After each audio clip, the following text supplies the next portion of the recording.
السلام علیکم ورحمۃ اللہ وبرکاتہ۔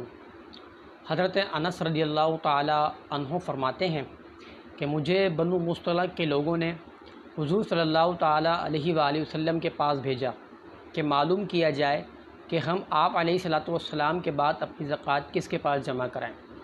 تو حضور صلی اللہ تعالی علیہ وآلہ وسلم نے فرمایا ابو بکر کے پاس۔ عرض کی اگر ابو بکر کو کوئی حادثہ پیش آ جائے؟ تو حضور صلی اللہ تعالی علیہ وآلہ وسلم نے فرمایا عمر کے پاس۔ عرض کی اگر عمر کو کوئی حادثہ پیش آ جائے؟ تو حضور صلی اللہ تعالی علیہ وآلہ وسلم نے فرمایا عثمان کے پاس۔ عرض کی اگر عثمان کو کوئی حادثہ پیش آ جائے؟ تو حضور صلی اللہ تعالی علیہ وآلہ وسلم نے فرمایا اگر عثمان کو کچھ ہوا تو تمہارے لیے قیامت تک خرابی اور فساد ہوگا۔